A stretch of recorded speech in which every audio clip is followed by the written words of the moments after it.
students, I Nidhi welcomes you to Nidhi Ki Pathshala, and today in part 4 we are going to study what is our system of elections. But before that, please like, subscribe and share my channel. God bless you all. So can we say that Indian elections are democratic? Naturally अगर हम देखते हैं कि Indian polity को अगर हम study करें तो कहीं ना कहीं हर व्यक्ति, हर बच्चा, हर एडल्ट व्यक्ति भी यही बोलेगा कि हाँ, इलेक्शंस जो हैं ऑफ कोर्स इंडिया में होते हैं तो इसलिए डेमोक्रेटिक हैं.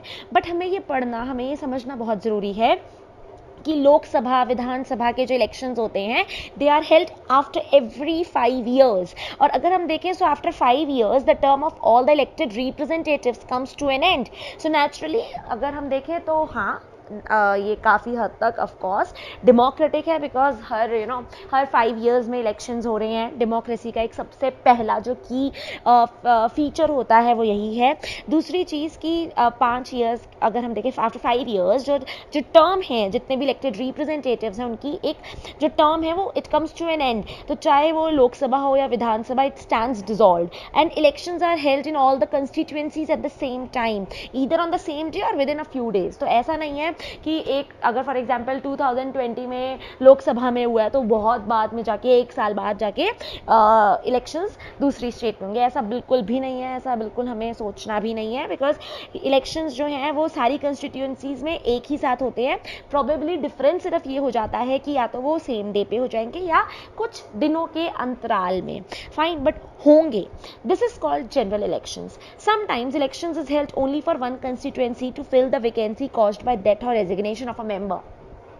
हाँ, बट ऐसा हो जाता है कि कभी कभी उसी एक पर्टिकुलर कंस्टिट्यूएंसी में किसी लीडर की जो थी डेथ हो गई या उन्होंने रिज़ाइन कर दिया, तो वहाँ पे इलेक्शंस हो जाते हैं, बट वो सिर्फ उस पर्टिकुलर कंस्टिट्यूएंसी के अंदर ही होते हैं और इसको बाय इलेक्शन कहा जाता है. और इस चैप्टर के अंदर we are going to focus on general elections. So electoral constituencies अगर हम बोलें तो अभी हम पढ़ रहे हैं कि what is our system of elections.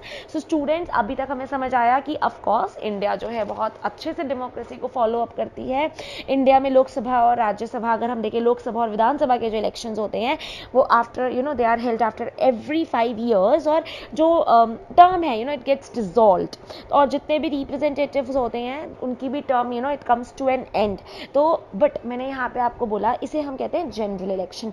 But by election करके भी एक टर्मिनोलॉजी यूज होती है और पेपर में डिफरेंस आ जाता है कि differentiate between a general election and a by election. So general election मैंने आपको अच्छे से समझाया. By election again I am going to repeat, जिसका मतलब ये होता है कि इफ इन केस एक पर्टिकुलर कंस्टिट्यूएंसी में अकस्मात किसी की डेथ हो जाती है या फिर रेजिग्नेशन हो जाता है उस पर्टिकुलर मेंबर का, तो वहाँ सिर्फ उस पर्टिकुलर कंस्टिट्यूएंसी के अंदर ही इलेक्शन होता है और उसको बोला जाता है बाय इलेक्शन. फाइन, तो अब हम पढ़ेंगे इलेक्टोरल कंस्टिट्यूएंसीज क्या होती हैं. तो हमने जब ये चैप्टर शुरू किया था so you have read about the people of Haryana electing 9 MLAs, right. So you may have wondered, हमने सोचा, हमने समझने की कोशिश की कि क्या every person in Haryana vote for all the 90 MLAs. So naturally अब हम पढ़ेंगे this is not the case. In our country we follow an area based system of representation. अगर हम अपने देश की बात करते हैं तो अपने देश में हम देखेंगे कि यहाँ पे क्या सिस्टम है. यहाँ पे एक एरिया बेस्ड सिस्टम है ऑफ रिप्रेजेंटेशन. जो कंट्री है it gets divided into different areas for purpose of election. ठीक है, तो अगर हमारा एक पर्टिकुलर एरिया या कंट्री हमारी इतनी बड़ी है, 5 इतनी नंबर ऑफ स्टेट्स हैं, यूनियन टेरिटरीज है, सो नेचुरली डाइवर्सिफिकेशन ज़्यादा है तो उसको मैनेज करना एट टाइम्स अगर प्रॉपर सिंक्रोनाइज्ड वे में हम ना करें इलेक्शंस तो बहुत क्योटिक हो जाएगा, बहुत डिफिकल्ट टास्क हो जाएगा. इसीलिए क्या होता है कि जो कंट्री है वो डिवाइड कर दी जाती है डिफरेंट एरियाज में for different purpose of elections. अब उसको क्या कहा जाता है, these areas are called electoral constituencies. So जो वोटर्स वहाँ पे रहते हैं who live in an area elect one representative. तो जितने भी वोटर्स हैं उस पर्टिकुलर एरिया में रहने वाले वो क्या करते हैं, वो एक रिप्रेजेंटेटिव को इलेक्ट करते हैं. फॉर लोकसभा इलेक्शंस, अगर हम लोकसभा इलेक्शंस की बात करें तो the country is divided into 543 constituencies. और अगर हम बात करते हैं रिप्रेजेंटेटिव तो अगर हम देखें तो हर कंस्टिट्यूएंसी से एक रिप्रेजेंटेटिव जो इलेक्ट होता है और उसको हम बोलते हैं मेंबर ऑफ पार्लियामेंट. उसे कहा जाता है MP. MP फुल फॉर्म है member of parliament. Fine, so again I am going to repeat, the voters who live in an area elect one representative. जितने भी वोटर्स एक पर्टिकुलर एरिया में रहते हैं वो क्या करते हैं, वो एक रिप्रेजेंटेटिव को इलेक्ट करते हैं। और अगर हम लोकसभा इलेक्शंस की बात करते हैं तो जो कंट्री है ये डिवाइड हो जाती है अमंग इनटू 543 कंस्टिट्यूएंसीज। जो रिप्रेजेंटेटिव्स होते हैं they are elected from each constituency is called a member of parliament. उन्हें मेंबर ऑफ पार्लियामेंट कहा जाता है या एमपी कहा जाता है। So one of the features of democratic election is, एक बहुत इंपॉर्टेंट फीचर जो डेमोक्रेटिक इलेक्शन का होता है वो ये होता है कि every vote should have equal value, 1 person 1 vote 1 value. हमारी कंट्री डेमोक्रेसी फॉलो करती है, ये की फीचर होता है, इसीलिए इसको भी फॉलो किया जाता है। इसीलिए हम देखें तो our constitution requires that each constituency should have a रफली equal population living within it. तो इसलिए बहुत सोच समझ के बाइफर्केशन होता है, बहुत सोच समझ के जो कॉन्स्टिट्यूएंसी है वहाँ पे एक ऑलमोस्ट एक रफ आइडिया जो है, रफ पॉपुलेशन, इक्वल पॉपुलेशन जो है उस पर्टिकुलर स्टेट में है या नहीं, उसको भी थॉरो स्टडी किया जाता है। Similarly each state is divided into specific number of assembly constituencies. तो अगर हम स्टेट की बात करते हैं तो वो भी it gets divided into number of assembly constituencies. अगर इस केस की हम बात करें तो जो इलेक्टेड रिप्रेजेंटेटिव है उसको एमएलए कहा जाता है, जिसका फुल फॉर्म है मेंबर ऑफ लेजिस्लेटिव असेंबली। और हर पार्लियामेंट्री कंस्टिट्यूएंसी के अंदर से बहुत सारी छोटी छोटी सेवरल असेंबली कंस्टिट्यूएंसीज होती हैं, और यही प्रिंसिपल अप्लाई होता है फॉर पंचायत और म्युनिसिपल इलेक्शंस के लिए। और जो ईच विलेज, हर जो एक गांव है या टाउन है, it is divided into several wards, और उसी को कहा जाता है, उसको टर्म दिया जाता है कंस्टिट्यूएंसी का। सो ईच वार्ड में, हर वार्ड में they elect one member of the village और the urban local body.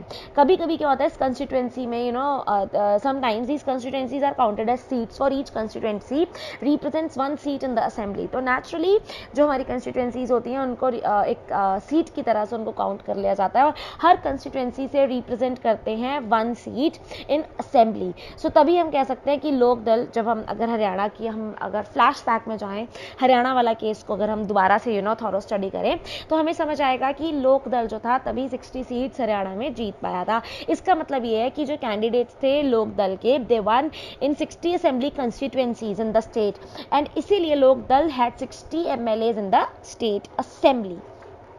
Fine. अब हम आते हैं रिजर्व्ड कंस्टिट्यूएंसीज में, कि रिजर्व्ड कंस्टिट्यूएंसी से हम क्या समझते हैं। अगर हम अपने कॉन्स्टिट्यूशन की बात करें तो it entitles every citizen to elect her और his representative and to be elected as a representative.